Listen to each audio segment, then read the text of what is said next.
What's going on, guys? It's Orangey, and it's the first patch notes of the year, January 11th. And it's not that very big. It's just preparing us for the mid-season update, which that's where, like, you know, all the gun changes and stuff are going to come in.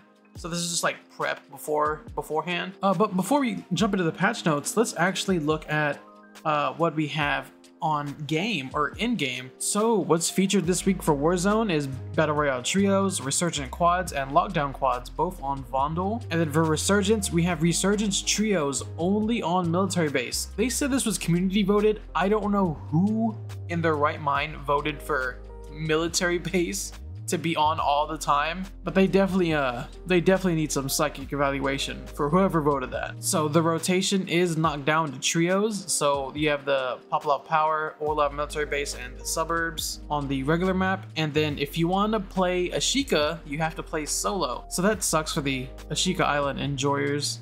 Vondel is on all the times for, you know, quads. But yeah, that is about it for Warzone. For regular multiplayer, Rustman is back, and then All or Nothing, this game mode is back. Or I'm saying it's back, it's never been, it was added but then like taken away super quickly because there was like some bugs with it. So this game mode, you spawn in with a pistol and a knife, and then the more kills you get, the more bullets you get. So this would be a pretty interesting game mode to try out. It's on every map. So, but yeah, let's start with the patch notes. So of course we have some bug fixes. They changed the descriptions of some attachments to better reflect the effects. They resolved an issue where it was kicking people back to the multiplayer menu. I know I encountered that a few times. So yeah, after viewing an after action report, conversion kit, or utilizing attachment filters, which that attachment filters was the one that was getting me. So hopefully you'll no longer be kicked back to the multiplayer menu after doing these things. Addressed an issue while causing the incorrect weapon model to appear while selecting a blueprint in the gunsmith. So now if you hover over a blueprint, the correct gun model should show. So for gameplay, this one is pretty big.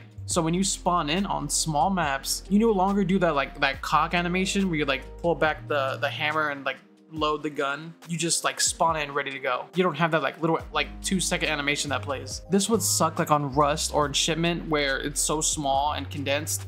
You spawn in and you have to like check your gun and then you already die. For progression, they fixed the unlock requirements for the throwing stars and the Ravage 10 stock and the Rival 9 compensator. I definitely don't know what these were before, but apparently now it's fixed. For maps, they added more spawn points on Afghan. For invasion, they increased operator lighting, so you know you could see people better in poor visibility. They adjusted the spawns on meat. They fixed the spawns on Rust, hopefully. I don't think that's true, but we'll see. Oh, it's Spore Yard. If you're playing Vortex, there's a spot you can get stuck on in like Shipment, or not Shipment. There's a spot you can get stuck in Scrapyard. Or, I mean, in that game mode, Spore Yard. Me and my friends constantly got stuck in it, but apparently they fixed it, so that's nice. They fixed the spawns in TDM and DOM. And then finally, for guns, the AMR9, the weekly, conversion kit is now available. They removed some optics for the WSP9 that was incompatible. The tier conversion kit is now available. The one that we got from like week 2 or week 3. I think it's week 3. Well, now you can use it finally. That turns like the tier into like a rifle. It doesn't give any more ammo. It just turns into like a rifle. Real quick, I have to go to the Warzone section because the patch notes are separate. I don't know why, since like they're all bundled in the same game. As we all know, MTZ Interceptor finally dead. Thank God, or hopefully, so it seems. I don't know. It's reduced its damage a lot, but we'll take it in today and see how it is. The snake shot is now re-enabled with its. Whoa, that got hit hard. It's 12 now, down from 34. So before it did 34 damage per pellet, now it's doing 12. Yeah, that's a big change. These things are not even gonna get touched again. So yeah, I guess this is the biggest changes for today.